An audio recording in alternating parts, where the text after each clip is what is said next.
안정된 교회 생활을 하려면이라는 제목으로 함께 우리가 은혜를 나누기를 소망합니다. 오늘 우리가 본문을 살펴볼 건데 본문의 배경은 에베소 교회입니다. 에베소는 인내라는 뜻을 갖고 있고요. 에베소 1대 담당자는 사도 바울이었고 2대는 디모데, 3대는 사도 요한, 굉장한 사람들이 담당했던 교회입니다. 그럼에도 이 교회는 첫사랑을 버렸노라고 요한계시록에 보면 꾸중 들었던 그런 교회입니다. 초대 담당자 사도 바울은 오늘 본문의 말씀을 통해서 건축하는 과정을 통해 에베소 교회 성도들에게 그들이 교회 안에서 가지게 된 자신의 존재에 대한 참된 본질을 가르쳐주는 내용으로 담겨져 있습니다. 구약 시대의 성전은 여러분이 대표적으로 알고 있는 성전이 어떤 성전이 있어요? 그러니까 솔로몬의 성전이 있겠죠. 이 성전을 지을 때 보면 엄격하게 그 형식과 그리고 크기, 재료를 가지고 만들게 됩니다. 길이는 어떻게 하고 그리고 재료는 무엇을 쓰고 얼마만큼의 무게로 하라는 등 외형적인 구조에 온 관심이 집중되어 있던 것을 우리는 성경의 내용을 통해 볼 수가 있습니다. 그런데 역사가 흐르면서 신약에 와서는 여러분이 아시는 것처럼 형식이 그렇게 강조되지 않습니다. 형식이 아무리 좋을지라도 마음 중심이 받쳐지지 않는 예배는 하나님께서 받으신 예배가 아니라고, 하나님 말씀에 순종하지 않는다면 성전은 아무것도 아님을 얘기해 주고 있는 겁니다.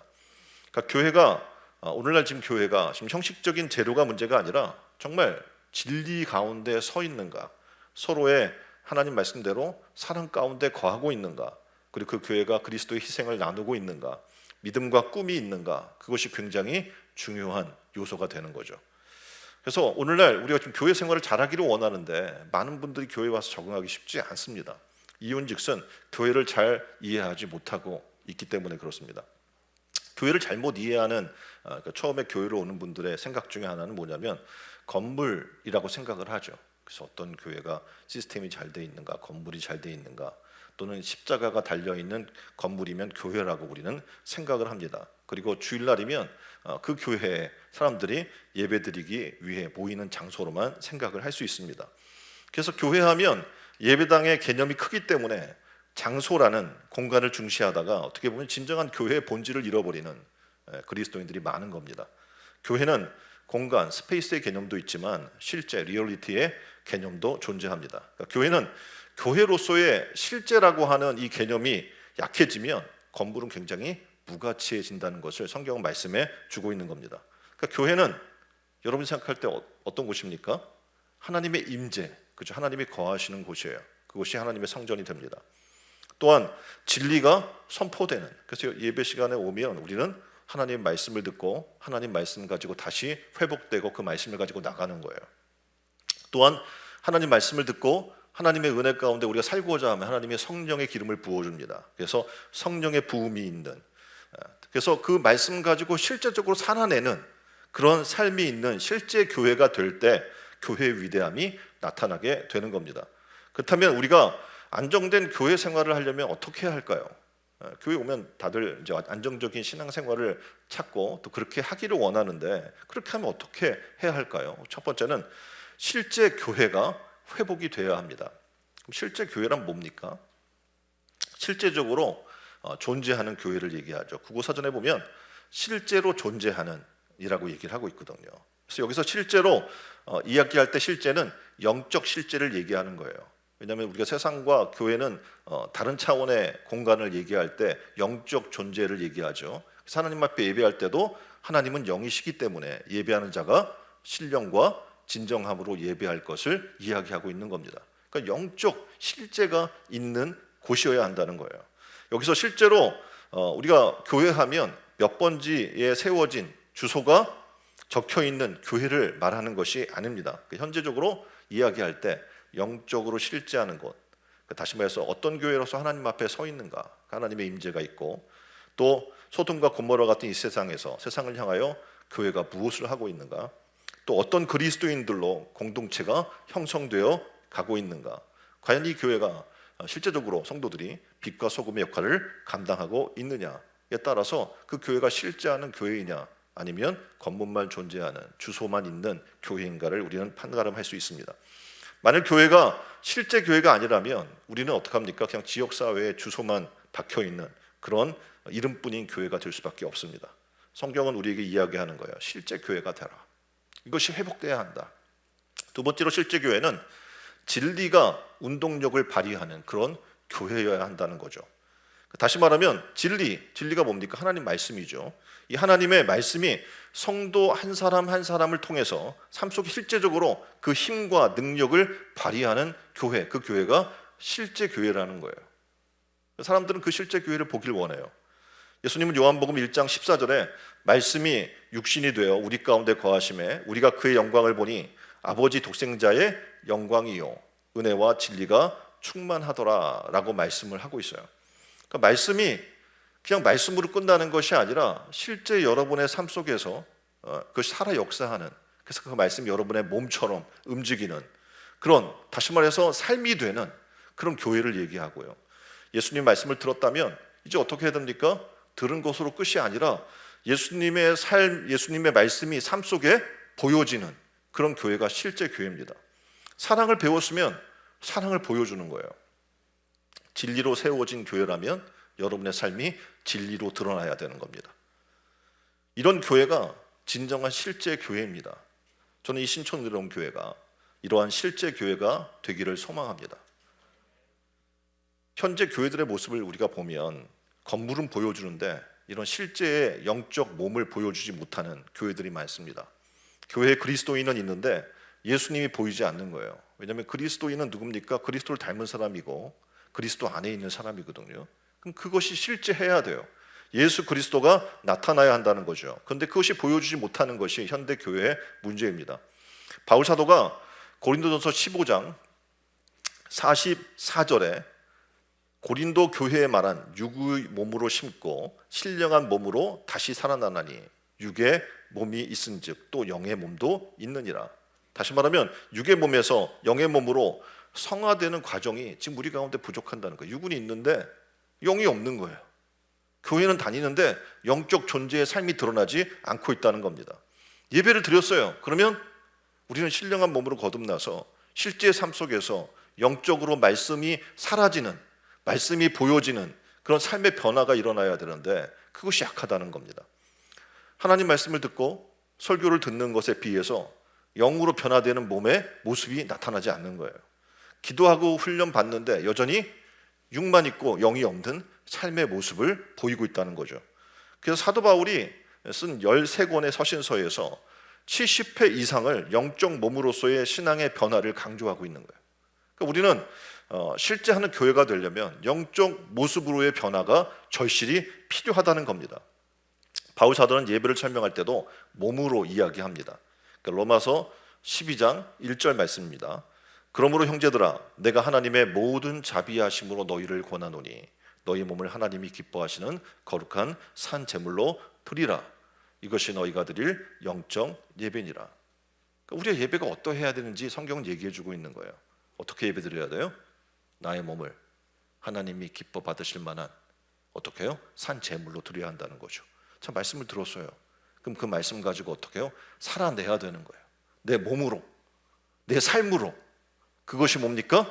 실제적 영적 예배의 삶이라는 거죠. 이 자리에 와서 앉아있는 게 예배가 아니라 말씀을 들었으면 그 말씀 가지고 살아내야 한다는 거예요. 그것이 뭡니까? 예배자 된 삶의 모습이라고 얘기해 주는 거예요. 그것이 실제 교회된 모습인 겁니다. 하나님께 영광을 돌리는 것도 그냥 우리가 말로만 하는 게 아니에요. 하나님께 영광입니다 이렇게 말한다고 되는 것이 아니라 실제 몸으로 하나님께 영광을 돌리라 라고 얘기하고 있는 겁니다. 고린도전서 6장 20절에 보면 우리 몸은 하나님의 핏값으로 산 것이 되었으니 그런즉 너희 몸으로 하나님께 영광을 돌리라. 다시 말해서 우리는 이제 더 이상 우리 게 아니에요. 하나님의 핏값으로 구속되었고 피가 지불됨으로 하나님의 소유된 백성이 된 겁니다. 이제 우리의 삶의 이유는 내가 사는 것은 나를 사랑하사 나를 위하여 자기 몸을 버리신 하나님의 아들을 믿는 믿음 안에 살아야 된다는 겁니다. 그것이 뭡니까? 하나님께 영광 돌리는 삶이라고 얘기해 주는 거예요. 자, 교회 지체들은 몸으로 말해야 하는 거예요. 자, 고린도전서 12장 27절에 보면 너희는 그리스도의 몸이요. 우리는 누구라고요? 그리스도의 몸이요. 지체의 각 부분이다. 그래서 우리는 그리스도의 지체의 각 부분임을 반드시 인식하며 살아야 한다는 겁니다. 교회 처음 오게 되면 교회에서 말하는 교회 구조가 잘 이해가 되지 않습니다. 그리스도가 교회의 머리가 되고 우리는 그의 지체로서 연결되어서 그리스도의 몸이 된다는 것이 이해가 쉽지 않겠죠. 이건 영적 차원의 것이기 때문에. 그런데 신앙의 삶을 살면서 우리가 교회에 와서 안정적인 신앙의 삶을 살아내기 위해서는 이제 해야 될 것들이 있어요. 말씀한 것처럼 예배에 참석해야 되고 말씀을 들어야 되고 그 영적 공급을 받고 영적 성숙이 일어나야 되는 것이죠. 신생아는 스스로 일어나고 걷고 먹고 싸는 일들을 할 수 없습니다. 누군가의 도움이 필요하겠죠. 그렇죠? 그래서 시간을 두고 잘 먹어야 돼요. 그래서 아이들은 24시간 거의 먹어요. 그렇죠? 새벽에도 일어나서 울면 먹여줘야 돼요. 그렇게 잘 먹어요. 그럼 어떡합니까? 성장하기 시작해요. 그렇다고 걸을 수 있는 건 아니죠. 시간이 필요해요. 걸으려고 이제 약에 성장해서 다리에 힘이 들어가고 하면 어떡합니까? 엎치락 뒤치락 하면서 이제 걸으려고 애를 써요. 그럼 넘어지고 자빠지고 머리도 박고 안타까워서 그러지 못하게 하면 어떡합니까? 애는 잘할 수 없어요. 그래서 그 넘어지고 고통스러운 시간들을 반복하면서 힘이 생기고 어떻게 일어나서 걷게 되는 겁니다. 신앙이 성장하려면 반드시 어떻게 해야 합니까? 설교를 들어야 돼요. 성경을 읽어야 돼요. 큐티와 같이 경건의 훈련을 해야 합니다. 말씀을 배우고 확신하는 일에 힘쓰는 그런 삶의 모습이 우리에게 필요한 거예요. 자, 그리고 신앙의 삶을 살다가 이제 내가 약해졌어요. 무너졌어요. 그럼 어떡합니까? 정상적인 사람들도요, 사고나 병으로 몸이 병들면 내가 머리에 생각하는 대로 몸이 움직여주지 않습니다. 다시 말해서 머리 따로 몸 따로죠. 그래서 몸이 같이 움직여주지 않으니까 어떡합니까? 재활치료를 해야 돼요. 그렇죠? 재활치료를 받아서 이제 몸이 머리의 생각대로 움직이게 도와주는 거죠. 그래서 손가락 움직여 보세요. 움직이시면 어떠해요? 생각을 하면 손가락이 움직여주면 정상인 거예요. 근데 이게 사고가 나거나 아니 병이 나거나 몸에 문제가 생기게 되면 뜻대로 움직여지지 않게 되죠. 그럼 어떡합니까? 평소보다 훨씬 강도 높은 훈련이 필요한 겁니다. 몸이 움직이도록 계속해서 재활의 치료가 필요해요. 그렇지 않으면 어떡합니까? 머리 따로 몸 따로인 인생을 살 수밖에 없는 겁니다. 자, 우리의 신앙생활도 마찬가지입니다. 교회 오면 그리스도가 머리래요. 그러면 우리는 몸이에요. 그럼 몸은 어떻게 따라야 되죠? 머리가 생각하는 대로 움직여줘야 되는 거예요. 그러면 건강한 사람이 되는 겁니다. 신앙의 삶은 그렇습니다. 그리스도가 우리의 머리시고 우리는 그분의 몸이에요. 그럼 우리는 그 뜻대로 살아야 건강한 겁니다. 그렇지 않으면 어떡합니까? 우리는 머리 따로 몸 따로인 인생을 살 수밖에 없는 겁니다. 예배하는 몸의 상태를 돌아보십시오. 여러분 과연 여러분의 몸으로 산 제물로 하나님 앞에 드리고 있는가? 그렇지 못하면 나는 지금 건강한 신앙의 삶을 살지 못하고 있는 겁니다. 자, 영적 몸이 건강하면 교회 생활이 안정될 수밖에 없어요. 여러분의 몸이 건강하면 여러분의 가정이 안정됩니다. 안정된 교회를 생활하려면 바로 이러한 것들이 필요한 거죠. 자, 두 번째로 교회 생활을 안정적으로 하려면 뭐가 필요할까요? 두 번째, 터 위에 세우심을 입어야 합니다. 자, 오늘 본문에서 교회의 터는 사도와 선지자의 말씀이라고 이야기를 해주고 있어요. 그리고 기둥은 그리스도요. 이제 그 속에 성도들은 벽돌이 되고 건축 재료가 되어서 성전이 지어져 간다. 이렇게 표현을 해주고 있습니다. 본문 20절입니다. 너희는 사도들과 선지자들의 터 위에 세우심을 입은 자라. 그리스도 예수께서 친히 모퉁이 돌이 되셨느니라. 아멘. 그러니까 터는 사실 그 위에다가 건물을 세운다는 전제를 기준으로 하는 겁니다. 그래서 터가 필요한 거죠. 건물 세울 거 아니면 터가 뭐 필요하겠습니까? 필요 없겠죠. 어떤 건물을 세우냐면 바로 교회라고 하는 건물을 세우기 위한 겁니다. 20절에 우리는 사도들과 선지자들의 터 위에 세우심을 입은 그리스도인이다. 이렇게 표현을 해주고 있는데 여기서 사도라고 이야기하면 보냄을 받은 자, 대리자라고 얘기하고 선지자는 하나님의 어떻게 뜻을 전달한 전달자의 이야기를 하는 거죠. 다시 말해 특별 사명자를 얘기하는 거예요. 근데 이 교회 공동체들이 그 터 위에 세우심을 입었다. 사도들의 신앙의 고백 위에 교회가 세워졌다라고 이야기하는 겁니다.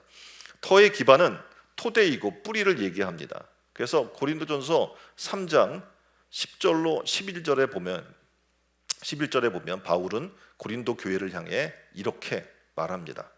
내게 주신 하나님의 은혜를 따라 내가 지혜로운 건축자와 같이 터를 닦아두매 다른 이가 그 위에 세우나 그러나 각각 어떻게 그 위에 세울까를 조심할지니라. 이 닦아둔 것 위에 능히 다른 터를 닦아둘 자가 없으니 이 터는 곧 예수 그리스도니라. 아멘. 자, 이 터를 얘기할 때 누굴 얘기하는 거예요? 예수 그리스도 위에 세우라라고 지금 얘기하고 있는 겁니다.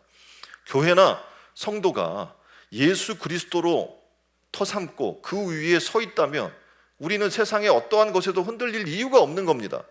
예수님이 터가 되시는데 누가 우리를 흔들 것입니까? 이 세상에서 가장 안전된 교회는 바로 이겁니다. 예수 그리스도 터 위에 세움을 입은 그리스도인이라는 거예요. 여러분 어디에 기준을 두고 교회 생활을 하십니까? 되게 요즘 남편들은 스스로가 생각할 때 어떻게 생각하세요? 여러분 보수적이에요? 아니면 진보적이고 열린 남편입니까? 요즘 남편들은 생각하기를요, 스스로를 나 정도면 괜찮은 남편이야. 나는 이제 옛날 그 아버지 때 가부장적이고 그런 보수적 사람이 아니고 나는 열린 신세대 생각을 갖고 있는 나 정도면 괜찮은 남편이야, 이렇게 생각하는 분들이 꽤 많은 것 같습니다. 그런데 그 아내가 볼 때 이 남편은 여전히 보수적이고 가부장적으로 보이는 거예요. 왜 이렇게 서로가 생각이 다를까요? 서로가 생각하는 보수와 진보의 기준, 그리고 아까 좀 말씀드렸던 것처럼 열린 남편과 닫힌 남편의 기준이 다르기 때문에 그렇겠죠. 자, 남편의 기준은 어디에서 나는 괜찮은 남편이라고 생각하는 걸까요? 기준이 어디 있는 거예요? 자기가 굉장히 열린 남편이고 좋은 남편이고 신세대 남편이라고 하는 기준이 어디 있는 거예요?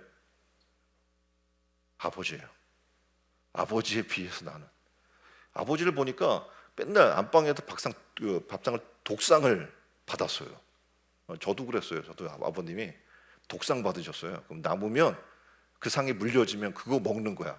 반찬 남은 거. 주의 있게 쳐다보는 거예요. 다 드시지 말아야 되는데 저거 뭐 이렇게 하면서 어떡합니까? 독상이 차려진 다음에 물린 상을 먹는 거예요. 그게 아버지였어요. 우리는 어때요? 겸상하잖아요. 그렇죠? 그러니까 대단히 열린 남편이라고 생각을 하는 거죠. 아버지들은 어떻게 해요? 부엌에 들어가요? 들어가요 아버지가? 안 들어가요. 큰일 나는 줄 알아요. 근데 지금 남편들은 어때요? 설거지도 해주고 가끔 요리도 해줘요. 이 정도면 어떡합니까? 신세대 남편이라고 생각을 하는 것이죠. 또 때로는 집안 청소도 도와주고 분리수거도 도와주고 굉장히 많은 그 가사를 나누는 삶을 사는 거예요. 때로는 어떡합니까? 아이들과 함께 놀아주기도 하고 놀러 가기도 하고, 그러니까 이전에 그런 어떤 엄청난 차이를 자기는 느껴서 옛날에 비하면 어떡합니까? 나 정도면 굉장히 열린 남편이고 좋은 남편이야 라고 생각을 해요. 근데 아내는 절대 그렇게 생각하지 않죠. 여전히 가부장적이고 여전히 꼴통이고 여전히 답답한 남편으로 보인단 말이죠. 도대체 이유가 뭘까? 아내들이 생각하는 좋은 남편상, 그리고 보수적이지 않고 진보적인 이 기준이 어디 있냐면 드라마와 영화인 거예요. 그 드라마나 영화를 보면 남편들이 너무 자상해요. 거기 나오는 남편들은 알아서 집안일을 도맡아. 내가 꼭 하라고 소리 지르지 않아도 알아서 하는 거예요. 그 때가 되면 이벤트도 해줘요. 내가 날짜를, 내 생일을 언제 이렇게 얘기 안 해도 알아서 이벤트를 준비해주고, 내 마음이 울적하면 따뜻한 말로 위로도 해주고, 내가 말하면 다 들어주고 호응해주고, 필요할 때 같이 있어주고, 때로 나만의 시간을 위해 여행도 보내주고. 그게 어떻게 해요? 현대적 남편이라고 생각하는 거죠. 그러면 지금 남편이 생각하는 남편의 기준과는 엄청난 차이가 있는 겁니다. 그러니까 다시 말해서 기준이 다르니까 이게 우리가 생각하는 어떻게 해요? 모습이 다를 수밖에 없는 거죠. 역으로 남편이 원하는 아내상도 큰 차이가 있겠죠.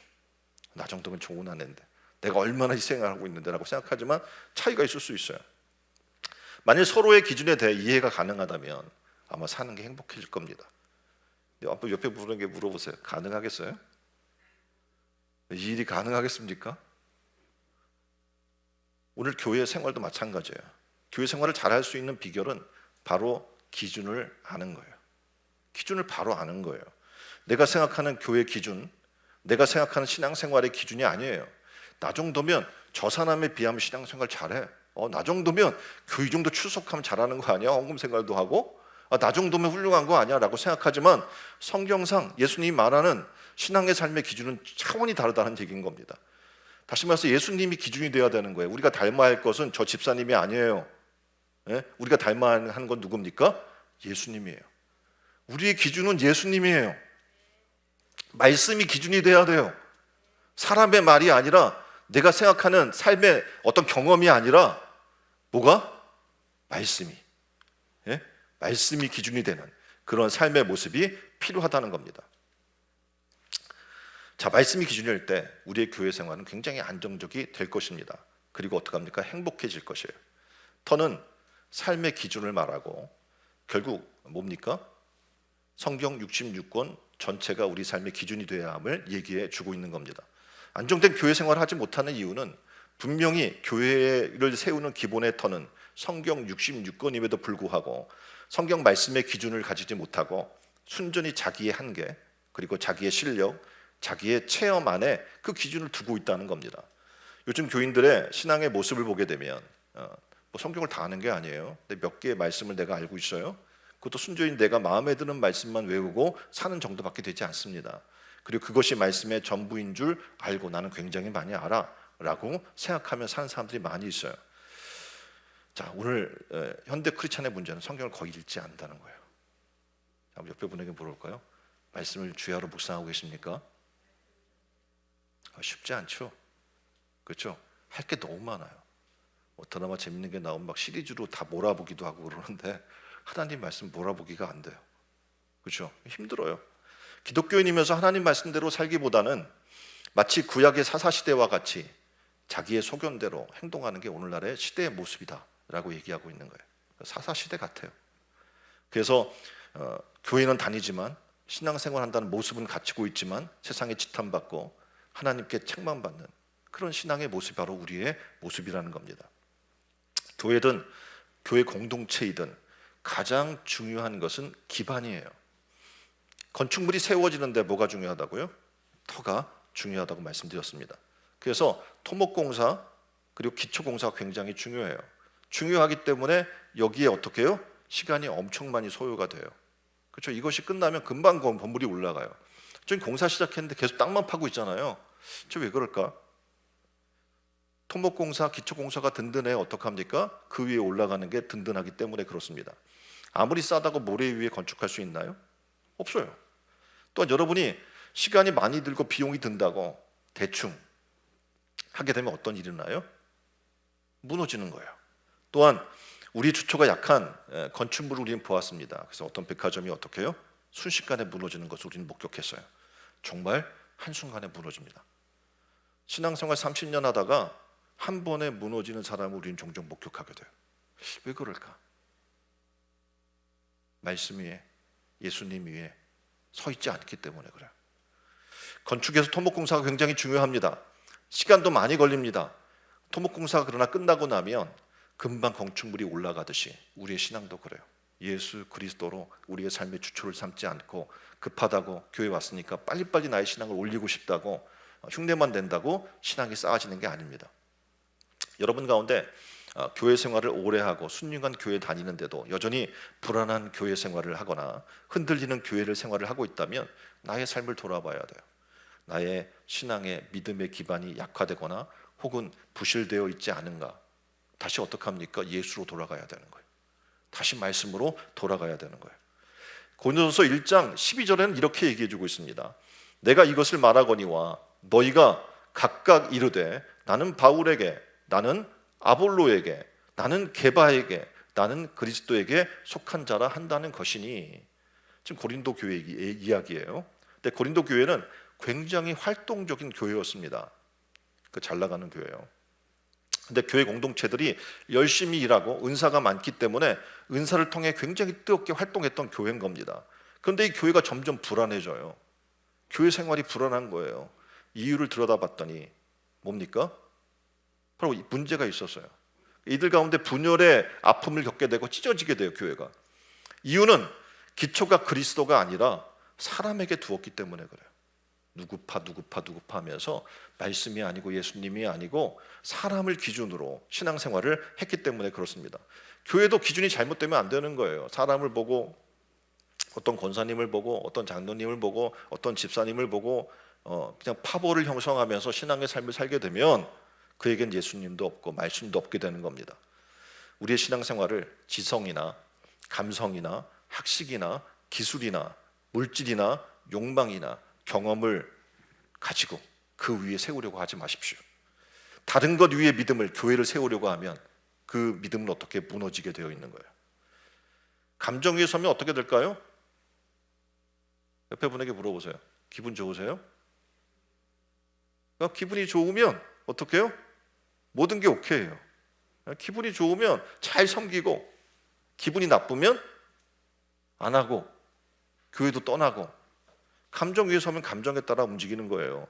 물질 위에 서면 물질에 내게 유익이 있어요. 그러면 내가 축복받았다고 잘 섬기고, 물질에 어려움을 겪게 되면 어떻게 해요? 원망하고 떠나는 거예요. 예수가 나의 기반이 되어야 영원히 섭니다. 예수로 나의 구주 삼고 성령과 피로 거듭나는 은혜의 삶이 신촌 은혜로운 교회 성도들 모두 가운데 일어나기를 주님의 이름으로 축원드립니다.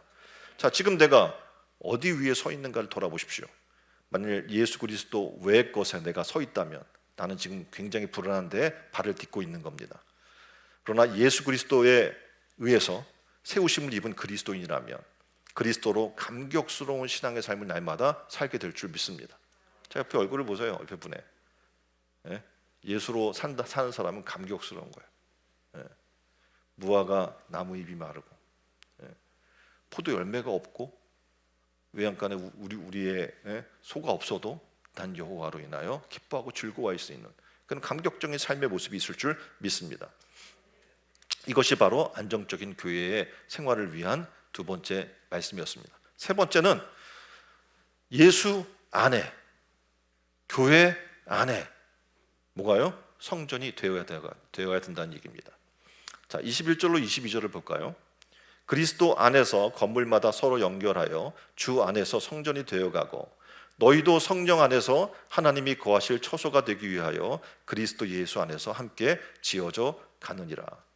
자, 우리가 읽은 이 말씀에 눈에 띄는 단어들이 있어요.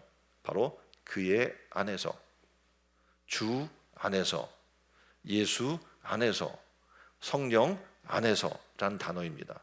그러니까 다 동일하게 뭐예요? 안에서를 얘기하고 있는 거예요. 성도들의 연합은 인간의 힘으로 되기 쉽지 않습니다. 오직 주 안에서만 가능하다는 것을 우리는 신앙의 삶을 통해서 깨닫게 됩니다. 그러니까 교회 공동체들은 교회 안에 들어오지 않잖아요. 주 안에 들어오지 않잖아요. 그럼 자연스럽게 어떻게 될까요? 교회 밖에 있게 돼요.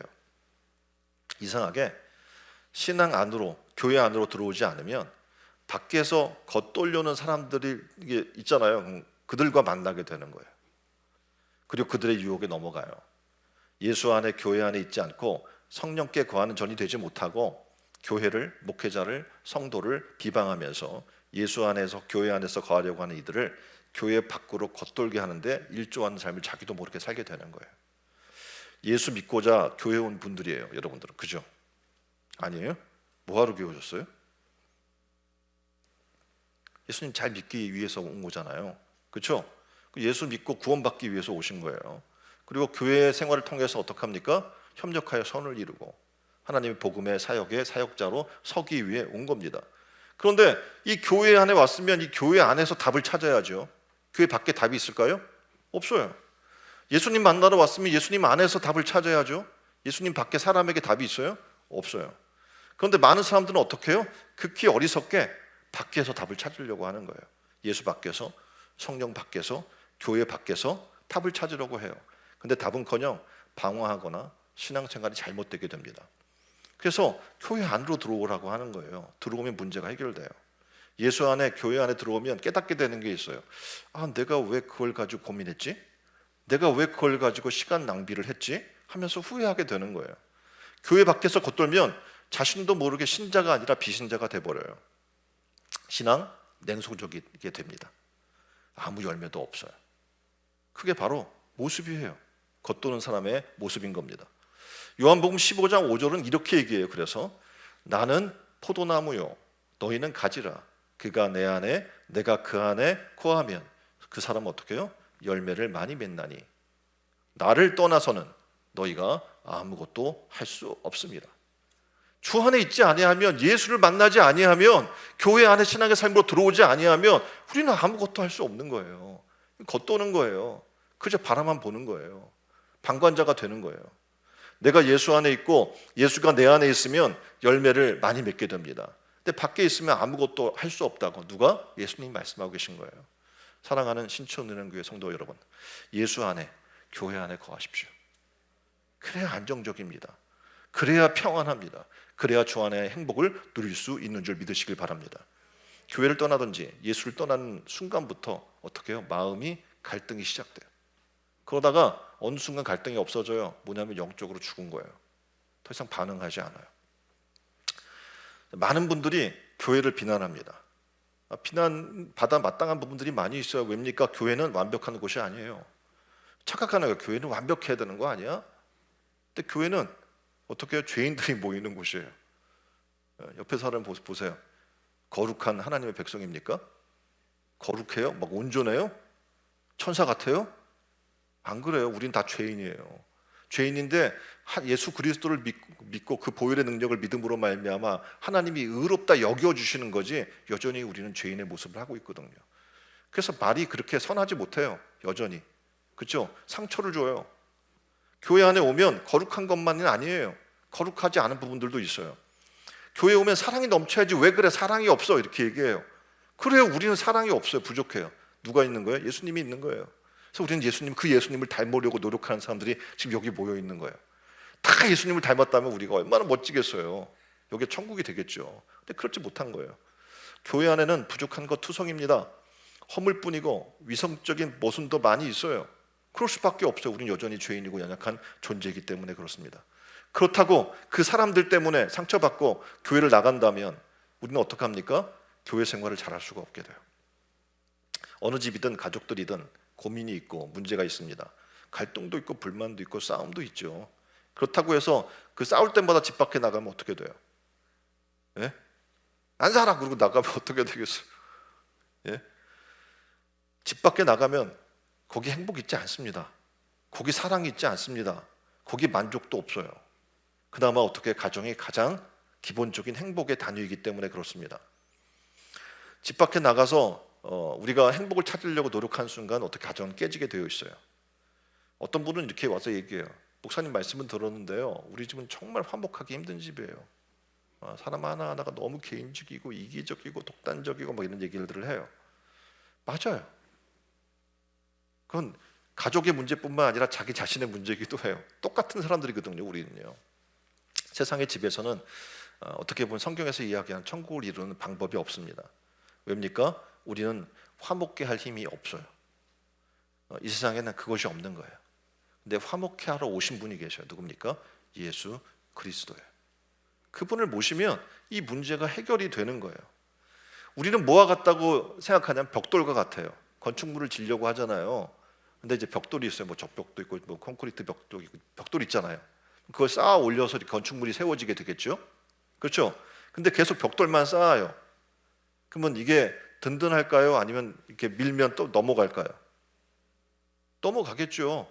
그렇죠? 벽돌만 쌓은 것은 넘어갈 수밖에 없어요. 왜냐하면 벽돌과 벽돌 사이는 밀착될 수가 없기 때문에 그렇습니다. 서로 어떻게 해요? 딱딱해요. 그래서 자꾸 붙이려고 부딪히면 어떡합니까? 딱딱 소리만 나고 붙어지지는 않는 겁니다. 벽돌과 벽돌 사이에 그래서 건축할 때 뭐가 필요해요? 모르타르라는 게 필요해요. 뭐 시멘트일 수도 있고, 그렇죠? 그럼 모르타르가 필요합니다. 그걸 발라야 어떡합니까? 이게 결합이 돼요. 벽돌과 벽돌이 어떻게 해요? 결합이 돼서 단단하게 서가는 거예요. 바로 그리스도가 우리를 연결시켜주는 접착제와 같습니다. 모르타르와 같은 거예요. 성도 공동체는 그 사이에 항상 그리스도가 있어야 돼요. 우리끼리 모이잖아요. 소리가 커져요. 우리끼리 모이잖아요. 갈등이 유발돼요. 그 안에 반드시 누가 있어야 돼요? 주님이 함께 하셔야 돼요. 그래서 우리의 교제는 하나님이 두세 사람이 모인 그곳에 누가 있어야 돼요? 주님의 이름으로 모여야 되는 거예요. 그래야 화목해질 수가 있어요.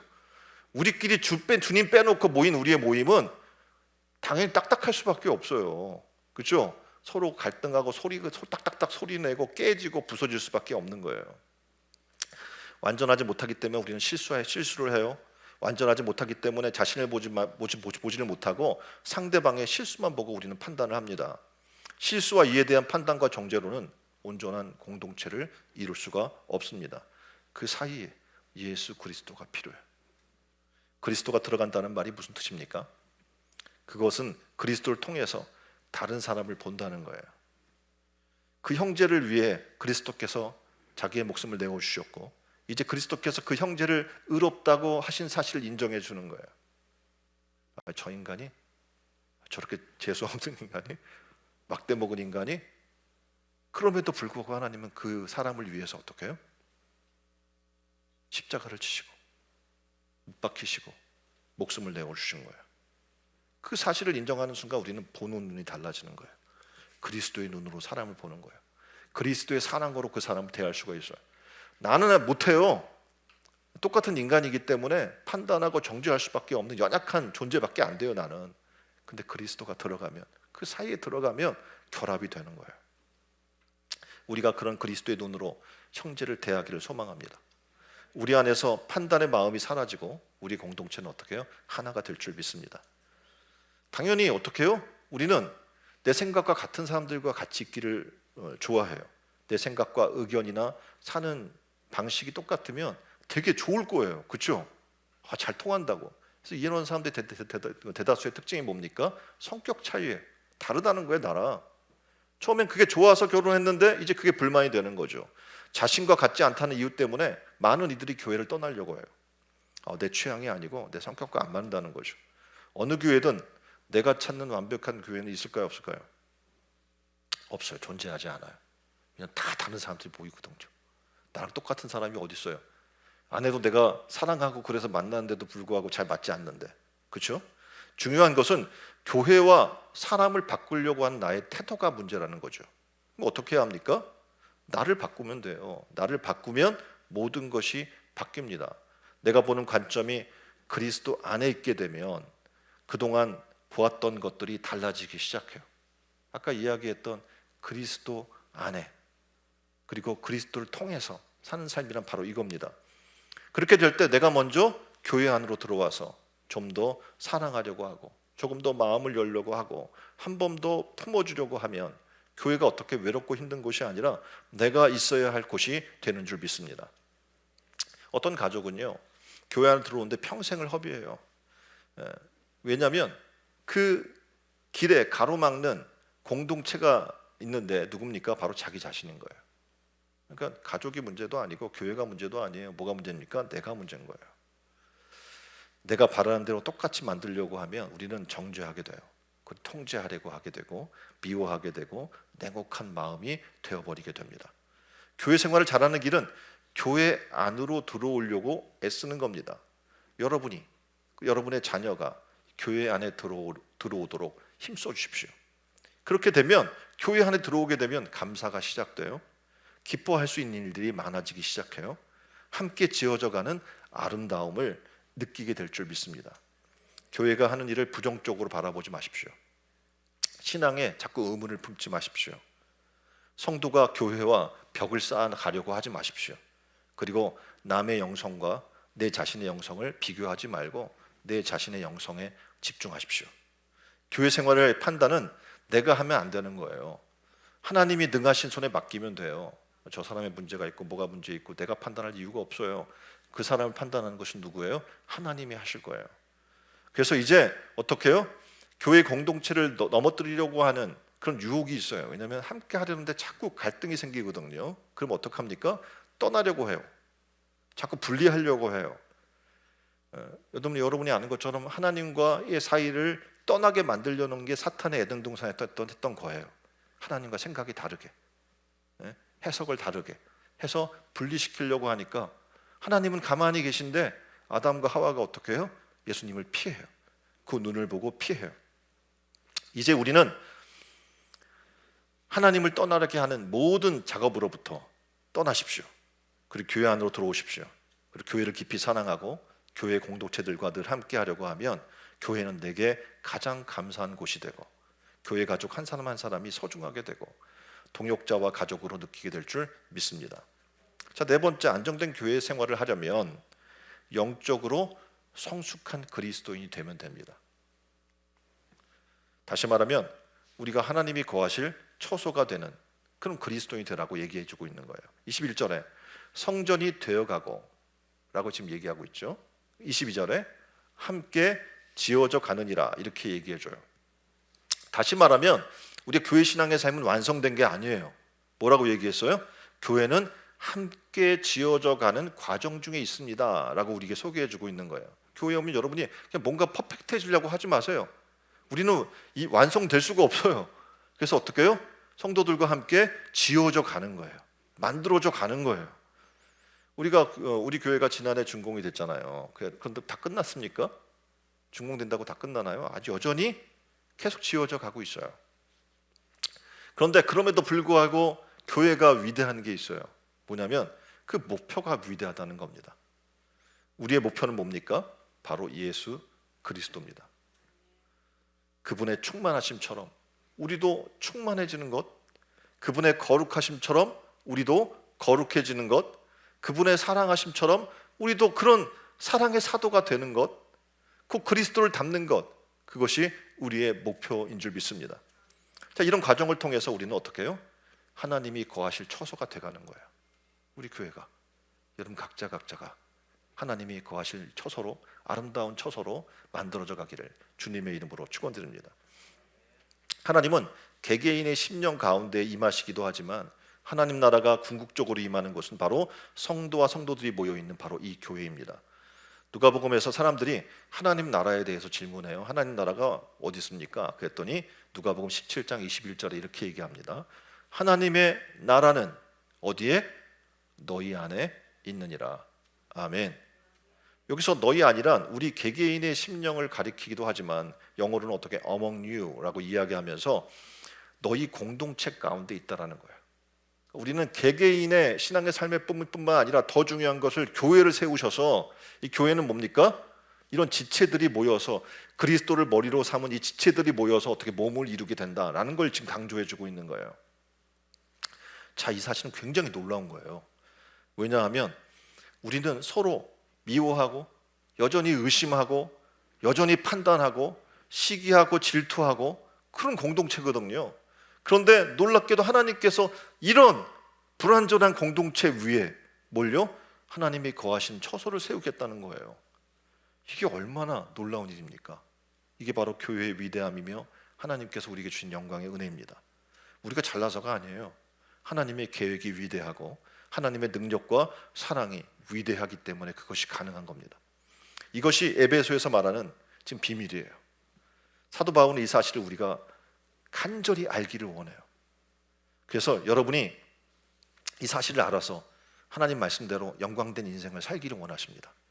여러분이 성령에 충만한 그런 인생을 살기를 원하십니다. 그 어떤 사람도 사랑할 수 있는 그리스도의 사랑으로 넘치는 성숙한 그리스도인이 되기를 하나님은 간절히 원하셔요. 그러면 하나님은 왜 교회를 세우셨을까요? 교회 와서 교회 구조를 배우도록 하는 거예요. 각자 신앙의 삶을 각자가 알아서 성전 삼고 살면 되잖아요. 근데 꼭 교회를, 공동체를 하나님이 세우신 목적이 있는 거예요. 교회란 야, 너희가 개개인이 사는 그런 신앙의 삶이 아니야.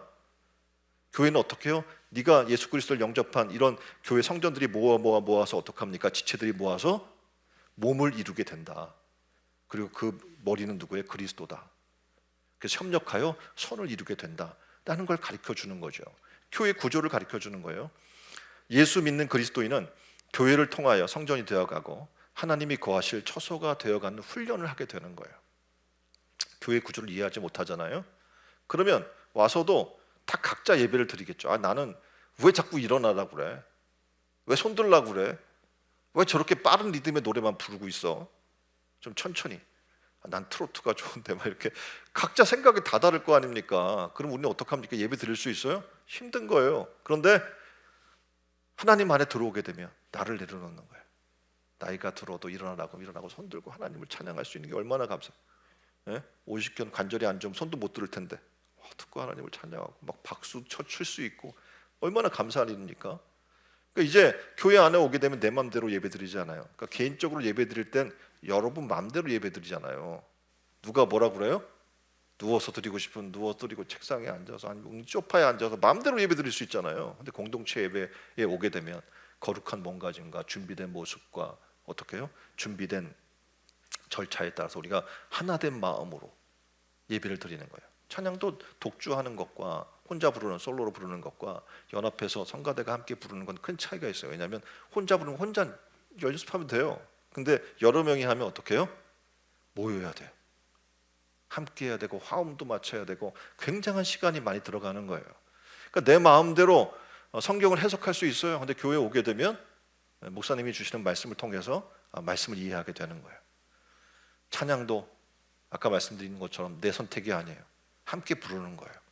봉사도 내가 취향대로 내가 하고 싶은 대로 선택하는 것이 아니라 교회의 필요에 따라서 참여하는 거예요. 난 이거에 달란트가 없는데 그래도 함께 하자면 하는 거예요. 자신의 지식과 생각에 의해서 모든 것을 판단하는 것을 내려놓고 하나님의 뜻 가운데 어떻게 해요? 순종해 나가는 거죠. 그것이 참 신앙의 모습이고 교회 안에 안정된 신앙의 삶을 사는 방법입니다. 그래서 이제 내가 마음에 들지 않는다고 이렇게 안 하겠다, 또 자신에 맞지 않는, 저 사람은 나하고 맞지 않으니까 내 구역에 넣지 마요, 막 이런 생각을 하거나 아니면 자신 뜻대로 움직여주지 않는 교회가 막 싫어진다든지 그럴 수 있게 돼요. 그럼에도 불구하고 어떻게 합니까? 훈련을 통해서 내 마음을 다스리게 되는 거예요. 그 주님께서 어떻게 해요? 형제를 아까 이야기한 것처럼 벽돌과 벽돌 사이에 모르타르가 돼서 둘을 연결시켜주는 은혜 역사를 체험하게 하는 거죠. 교회됨의 정말 위대함은 바로 여기에 있습니다. 왜 교회에 모여야 되고 각자 예배만 드리면 되지? 절대 아닌 거예요. 각자로는 연합된 하나님의 선을 이룰 수가 없기 때문에 그렇습니다. 영적으로 우리는 성숙한 그리스도인이 되어야 된다고 말씀을 드렸습니다. 그러면 영적으로 성숙한 그리스도인 누구를 얘기합니까? 성전이 된 그리스도인인 거예요.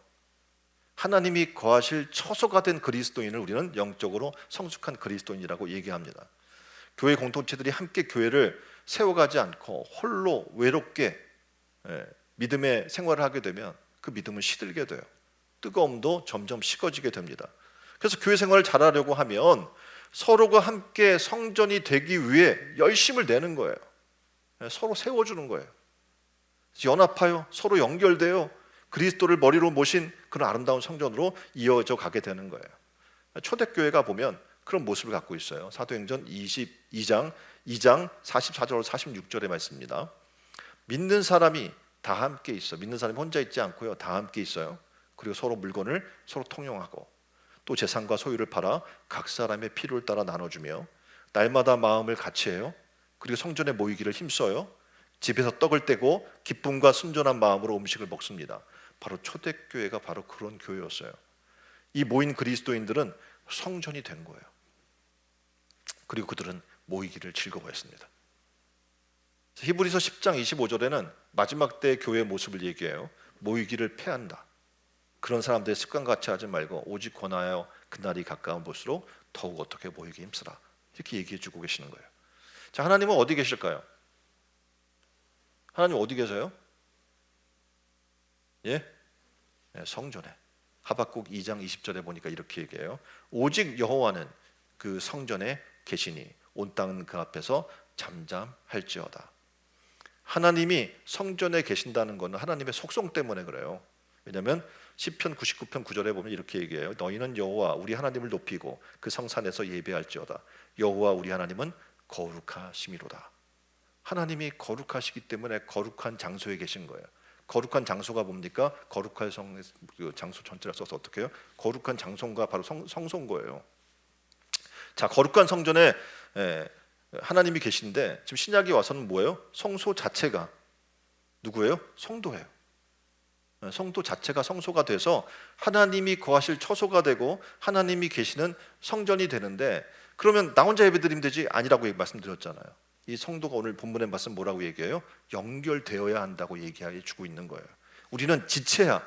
몸뚱아리 혼자만이 아니라 어떻게 해요? 몸뚱아리의 각 지체이기 때문에 연결돼야 제대로 역할을 하는 거예요. 자, 팔이 하나 떨어져 있어요. 이 팔이 자기 팔의 역할을 해요? 붙어 있어야 돼요. 다리도 그렇고 손가락 하나도 그렇고, 그렇죠? 모든 게 다 붙어 있어야 제 역할을 하는 거예요. 교회의 모습은 그거예요. 각 지체가 성소이지만 붙어 있어야 어떡합니까? 제 역할을 감당할 수 있음을 얘기해 주는 거예요. 자, 에베소 교회는 요한계시록에 굉장히 이런 사랑하는 교회였는데 무서운 경고를 받습니다. 계시록 2장 5절에 이렇게 얘기해요. 그러므로 어디서 떨어졌는지를 생각하고 회개하여 처음 행위를 가지라. 만일 그리하지 아니하고 회개하지 아니하면 내가 내게 가서 내 촛대를 그 자리에서 옮기리라. 에베소 교회 신앙 초기는 구제와 헌신이 있었습니다. 그런데 어떡합니까? 점점 사랑이 식어져 가요. 어떻게 보면 하나님에 대한 마음이 변질돼요. 교만해져요. 그리고 어떡합니까? 처음으로 돌아가지 않는 거예요. 자기 생각으로 하나님을 사랑하고 자기 생각으로 하는 거예요. 그때 하나님이 어떻게 얘기해요? 촛대를 옮기시겠다고 얘기하는 거예요. 너희 처음 사랑을 회복하라고 얘기하는 거예요. 자, 우리의 공동체는 어떻습니까?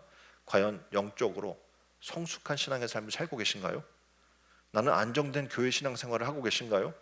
아니면 여전히 나의 생활이 지금 신앙생활이 불안한가요? 자식 자랑, 집 자랑, 학벌 자랑, 돈 자랑, 이것이 나의 자랑의 주 목적인가요? 아니면 예수 그리스도의 십자가, 그분만을 자랑하는 게 나의 삶의 이유인가요? 나는 지금 어떤 모습을 하고 있는가 돌아볼 필요가 있어요. 이제부터 교회 생활을 잘하기를 원하신다면 내가 성전이 되면 돼요. 그리고 하나님이 거하실 처소가 되기 위해서 나의 신앙을 성숙한 신앙으로 만들어 가시기를 주님의 이름으로 축원드립니다. 교회 밖으로 겉돌 생각하지 마세요. 교회 공동체로부터 떨어지는 순간 나의 뜨거움이, 나의 마음이 냉랭해져요. 냉소적으로 변하게 됩니다. 교회 주변에서 빙빙 돌지 말고 교회에 없는 삶을 상상하지 마십시오. 나 교회 떠나서 한 달만 쉬고 싶어 해요? 생각하지 마세요. 자신의 영적 전체성에 대한 혼란을 지금 느끼고 계시는 분들이 굉장히 많아요. 내가 왜 여기 있어야지? 난 지금 사명을 하기를 원하는데 사명이 아니라 일이야. 일에 치여. 밖에서도 일에 치이는데 교회 와서도 그림에 보면 일에 치여 사는 삶의 모습이 있는 거예요. 일. 매년 교회 일이 점점 커지고 피곤하고 쉬고 싶다는 생각을 하십니까? 그렇다면 어떡합니까? 나도 모르게 교회에 대한 회의론자가 되는 거예요. 그럴 때 우리가 필요한 게 뭐냐면 영적 눈을 뜨는 거예요. 예.